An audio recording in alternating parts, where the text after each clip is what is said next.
India हर साल 15 लाख से ज़्यादा इंजीनियर्स प्रोड्यूस करता है, पर इन 15 लाख में से केवल 10 से 20% ही ऐसे होते हैं जो एम्प्लॉयबल होते हैं। बाकी 80% बेरोजगार घूमते हैं। दुनिया में सबसे ज़्यादा यूनिवर्सिटीज़ की अगर बात की जाए तो वो इंडिया में ही है, बट स्टिल स्किल्ड लोगों की कमी और अनएम्प्लॉयमेंट आज भी हमारी कंट्री में एक बड़ी प्रॉब्लम है। आज हमारे एजुकेशन सिस्टम की वजह से 90 मिलियन से ज़्यादा स्टूडेंट्स एंग्जाइटी और डिप्रेशन से गुजर रहे हैं। जब भी किसी एग्जाम का रिजल्ट आता है तो हर बार न्यूज़ में एक हेडलाइन ज़रूर होती है कि एग्जाम क्रैक ना कर पाने की वजह से स्टूडेंट ने की आत्महत्या।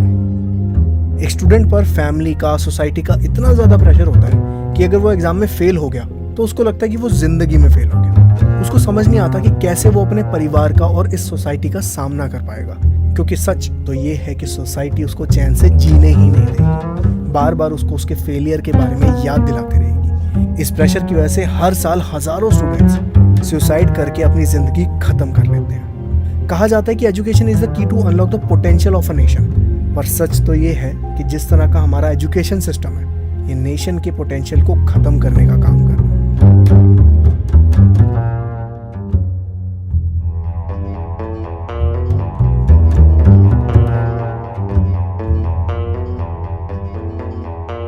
भारत को आज़ाद हुए 76 साल हो चुके हैं। इन 76 सालों में काफ़ी कुछ बदल गया है। टेक्नोलॉजी कहाँ से कहाँ पहुँच गई है, पर आज भी एक चीज़ वैसी की वैसी ही है, हमारा इंडियन एजुकेशन सिस्टम। आज भी हमें वही घिसा पिटा इतिहास पढ़ाया जा रहा है, जहाँ हमें डेट्स रटवाई जाती है कि मुगलों ने भारत पर कब अटैक किया था, जहांगीर के पिता कौन थे, जहांगीर के बेटे का नाम क्या था, a+b² क्या होता है, sin थीटा cos थीटा क्या होता है। स्कूल में हमें फॉर्मूले रटवाए जाते हैं, इनका प्रैक्टिकल एप्लीकेशन कहाँ है आज तक कभी भी किसी ने नहीं बताया। स्कूल खत्म हो गया, कॉलेज खत्म हो गया, पर आज तक जिंदगी के अंदर ये फॉर्मूले कभी काम नहीं आए।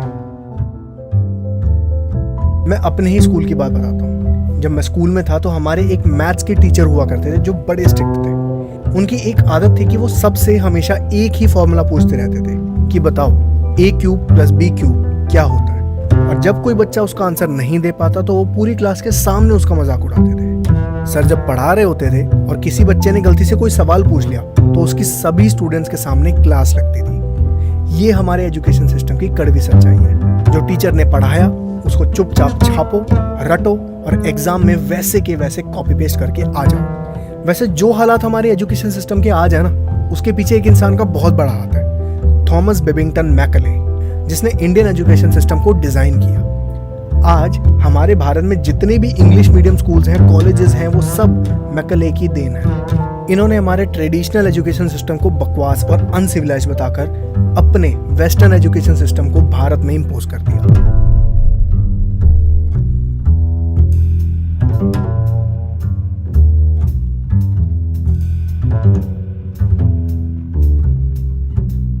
जब ब्रिटिशर्स भारत आए तो वो भारत के एजुकेशन सिस्टम को देखकर काफी हैरान हुए, क्योंकि भारत में जिस तरह की शिक्षा दी जा रही थी वैसी शिक्षा पूरी दुनिया में कहीं नहीं दी जा रही थी। हमारे यहाँ पहले गुरुकुल बेस्ड सिस्टम हुआ करता था, जहाँ स्टूडेंट्स को प्रैक्टिकल नॉलेज दी जाती थी, जिसकी वजह से हमारा education system top of the world था। हमारी इस तरह की शिक्षा प्रणाली को देखकर अंग्रेजों ने सोचा कि ऐसे तो भारतीयों को गुलाम बनाना बहुत मुश्किल है। उन्होंने दिमाग लगाया कि अगर इनको गुलाम बनाना है तो सबसे पहले इनकी शिक्षा प्रणाली को ही खत्म करना हो, इनको खोखला करना हो, जो दिखने में तो इंडियन हो पर बोलचाल एंड कल्चर हमारे जैसा हो, कुछ ऐसा जिससे इनकी आंखों पर पट्टी बन जाए, और वो भी शायद हमेशा हमेशा के लिए। इसके लिए उन्होंने हमारे लोगों को इंग्लिश बोलना सिखाया, सूट बूट का कल्चर भारत में इंट्रोड्यूस किया, और हम लोगों ने भी बड़े प्यार से उन्होंने जो बोला उसको अपना रोड टू डेवलपमेंट समझकर फॉलो करने लगे। भारत की इतनी बड़ी आबादी को कंट्रोल कर पाना ब्रिटिशर्स के अकेले की बस की बात थी ही नहीं, इसलिए उन्होंने हमारे कुछ लोगों को अपने जैसा बनाया, उन्हें इंग्लिश सिखाई ताकि उनके साथ कम्युनिकेशन की जा सके, उन्हें ट्रेनिंग दी, फिर उन लोगों ने बाकी दूसरे लोगों को वो सेम चीज़ें सिखाई, और इस तरह से करते करते ब्रिटिश कल्चर पूरे भारत के अंदर प्लाग की तरह फैल गया। मैकले के एजुकेशन सिस्टम का मकसद था कि भारत में कुछ ऐसे लोग तैयार किए जाएं जो ब्रिटिशर्स की बात सुने, उनकी गुलामी करे। बेसिकली वो स्लेव्स की तैयारी कर रहे थे। उनको फैक्ट्रीज के लिए, क्लर्क्स के लिए और इस तरह की छोटी छोटी पोस्ट के लिए लोगों की जरूरत थी। उनको इस तरह के लोग चाहिए थे जो उनके अंडर काम करें, कोई भी सवाल जवाब किए बगैर चुपचाप अपने काम पर ध्यान दें, टाइम से आए टाइम से जाएं, जब बोला जाए तो खाना खाएं, एक यूनिफॉर्म में रहें, क्रिएटिविटी और डाइवर्सिटी से कोसों दूर। कुछ देखा देखा सुना सुना लग रहा है ना।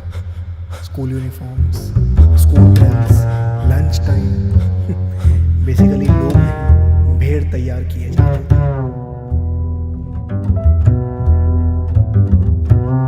1947 में अंग्रेज तो भारत छोड़कर चले गए, पर आज भी उनके द्वारा बनाया गया सिस्टम वैसे का वैसा ही है। इसमें ज्यादा कुछ बदलाव कभी आ ही नहीं सका।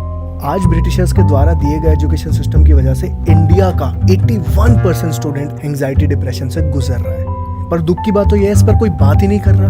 हमारे एजुकेशन सिस्टम की सबसे बड़ी प्रॉब्लम यह है कि इसमें सबको एक जैसा आंका जाता है। अब अगर मछली को पेड़ पर चढ़ने के लिए बोलोगे तो वो नहीं चढ़ पाएगी ना, पर इसका मतलब ये तो नहीं कि वो मछली बेकार है या नाकाम है। इसका मतलब ये है कि वो मछली के ट्रेड्स, क्वालिटीज अलग है, शायद किसी गिलहरी या खरगोश से अलग, पर उसमें उसकी खुद की यूनिकनेस है। पर ये बात हमारे देश में लोगों को, पेरेंट्स को, गवर्नमेंट्स को, टीचर्स को शायद समझ ही नहीं आ रही, और इसलिए एक मछली के पेड़ पर ना चढ़ने पे हम उसको उसी की आंखों में इतना नीचे दिखा देते हैं कि उस मछली का भरोसा टूट जाता है, और फिर आता है डिप्रेशन। बच्चों पर इतना प्रेशर डाला जाता है कि वो देश का भविष्य बनने से पहले ही खत्म हो जाते हैं। हर साल हजारों स्टूडेंट्स के सुसाइड केस हमारे सामने आते हैं। 2019 में 11,247, 2020 में 12,906 और 2021 में 13,634 स्टूडेंट्स ने स्टडी और एग्जाम के प्रेशर की वजह से अपनी जान ली थी। जहां बच्चों को ये सिखाया जाना चाहिए कि फेलियर से कैसे डील किया जाता है, वहीं उनको सिखाया जाता है कि बेटा क्लास में टॉप आना है। अगर टॉप नहीं आए तो पड़ोसियों को, रिश्तेदारों को क्या मुंह दिखाओगे, हमारा नाम तो मिट्टी में मिल जाएगा। इसके कारण स्टूडेंट्स उस रेस का हिस्सा बन जाते हैं जिसमें उन्हें जबरदस्ती पार्टिसिपेट करवाया जाता है। कोलैबोरेशन, कोऑपरेशन की जगह हमें कंपटीशन की आग में जलने को छोड़ दिया जाता है, जिसकी वजह से एक स्टूडेंट दूसरे स्टूडेंट को कॉम्पिटिटर की नजरों से देखता है। अगर आप न्यूज और सोशल मीडिया चलाते हो तो आपको पता ही होगा कि हर साल 8 से 9 लाख बच्चे IIT के लिए एग्जाम में बैठते हैं, जिसमें से सिलेक्शन केवल 15 से 20 हजार का ही हो पाता है। यूपीएससी का हाल तो इससे भी बुरा है। हर साल यूपीएससी में सिर्फ 1000 पोस्ट के लिए 11 लाख स्टूडेंट्स बैठते हैं, जिसमें से सिर्फ 180 IAS ऑफिसर बन पाते हैं। बाकी जो बच जाते हैं उन्हें अलग अलग पोस्ट दे दी जाती है, जैसे IPS, IFS एक्सेट्रा। इतने टफ कंपटीशन की वजह से हर स्टूडेंट प्रेशर और एंजाइटी से गुजर रहा होता है। उसके मन में बस एक ही चीज होती है कि जैसे तैसे करके ये एग्जाम क्रैक करना है, जिसके लिए वो दिन रात एक कर देता है। पर जब उसका एग्जाम क्रैक नहीं हो पाता तब एक न्यूज आती है, news of student who committed suicide due to UPSC और IIT। ये तो हो गई कल्चर, पैटर्न और प्रोग्रेस की बात, पर इससे भी ज्यादा अफसोस की बात तो ये है कि जहां टीचर्स को, मैनेजमेंट को, सरकार को मिलकर इस पैटर्न को बदलना चाहिए और एक ऐसा एजुकेशन सिस्टम खड़ा करना चाहिए जो इंडिया की शक्ल बदल दे। हर स्टूडेंट को एक सपोर्ट फील हो, हर एक स्टूडेंट अपनी जंग लड़ने के लिए तैयार हो, पर ऐसा हो ही नहीं रहा। जहां बढ़ती फीस के साथ साथ माँ बाप अपना पेट काट कर अपने बच्चों को पढ़ने लिखने भेज रहे हैं, वहां एक आम जनता एजुकेशन सिस्टम में क्या एक्सपेक्ट करती है कि उनके बच्चे का उस तरह ध्यान रखा जाए कि वो अपने करियर के लिए तैयार हो। पर यहां हो क्या रहा है, आइए देखते हैं।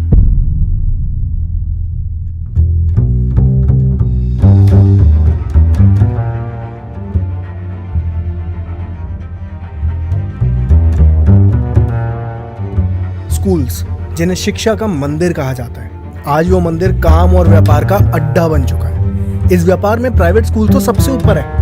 आज ये प्राइवेट स्कूल्स बड़ी बड़ी कंपनीज के लिए ब्लैक मनी को वाइट करने का काम करते हैं, टैक्स की चोरी करते हैं, जितना हो सके उतना माँ बाप को फीस के नाम पर लूटने की कोशिश करते हैं। स्कूल पढ़ाई का नहीं बल्कि कमाई का जरिया बन गया है। अंग्रेज तो भारत को छोड़ के चले गए, लेकिन उनका काम आज भी है प्राइवेट स्कूल भली बातें कर रहे हैं। आज प्राइवेट स्कूल के नर्सरी क्लास की 1 साल की फीस कॉलेज की एनुअल फीस के बराबर है। उसके बाद अगर पेरेंट्स को बच्चे के लिए यूनिफॉर्म, बुक्स, स्टेशनरी या कोई भी सामान खरीदना हो तो वो भी उनको स्कूल से ही खरीदना पड़ता है, जिसकी कॉस्ट मार्केट रेट से डबल होती है। पर ना चाहते हुए भी स्कूल के प्रेशर में आकर पेरेंट्स को उसी जगह से अपने बच्चों के लिए यूनिफॉर्म और बाकी चीजें खरीदनी पड़ती हैं, अदरवाइज उनके बच्चों को स्कूल वाले परेशान कर देंगे। पर जब बात एजुकेशन की आती है तो उसमें ये अपने हाथ पीछे कर लेते हैं। पेरेंट्स को इतने पैसे खर्च करने के बाद भी अपने बच्चे का अलग से ट्यूशन लगवाना पड़ता है। अगर बच्चा अच्छा परफॉर्म कर रहा है तो उसके पीछे स्कूल का हाथ है, पर अगर बच्चा खराब परफॉर्म कर रहा है तो उसके मार्क्स कम आते हैं और फिर इसमें गलती निकलती है माँ बाप की। अगर किसी बच्चे की कोई वीकनेस है, उसका पढ़ाई में ध्यान नहीं लग रहा, तो उसको देखना स्कूल वालों का काम है ना, इसलिए तो माँ बाप इतनी फीस भरते हैं, पर इन्हें इससे कोई फर्क नहीं पड़ता। अगर आप ये वीडियो देख रहे हो तो मैं जानता हूँ कि स्कूल तो आप भी गए होगे। एक बार अपने आप से पूछ के बताना, क्या आपने कभी स्कूल में सपोर्ट ढूंढा और क्या आपको वो सपोर्ट मिला?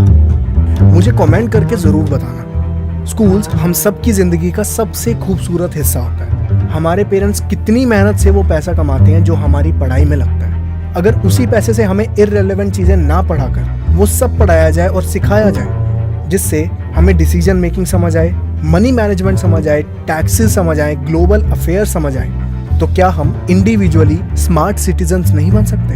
According to RTE act, schools चलाना एक सोशल सर्विस का काम है। इसको नॉन प्रॉफिट ऑर्गेनाइजेशन की तरह चलाया जाना चाहिए। इट मीन्स इससे जो भी पैसा कमाया जाएगा उसको खुद के पर्सनल यूज के लिए इस्तेमाल नहीं किया जा सकता। उसको वापस से स्कूल में री इन्वेस्ट करना होगा। पर ग्राउंड रियलिटी तो कुछ और ही है।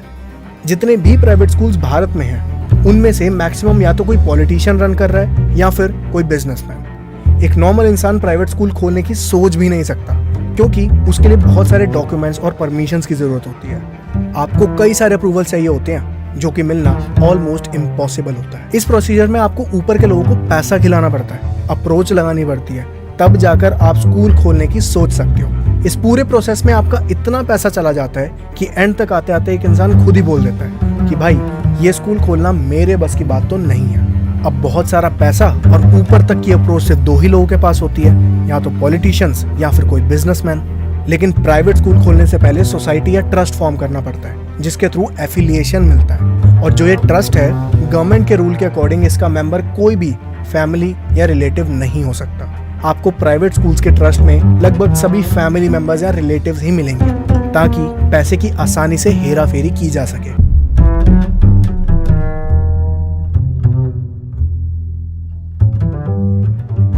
इन प्राइवेट स्कूल्स ने आज शिक्षा का मजाक बनाकर ये वीडियो बनाने का हमारा पर्पस सिर्फ इतना सा है कि अगर आप ये वीडियो देख रहे हैं, चाहे आप एक टीचर हो या किसी के पेरेंट्स या फिर कोई बच्चा खुद, आपको ये समझना पड़ेगा कि इस देश को एक इंसान अकेले नहीं बढ़ा सकता।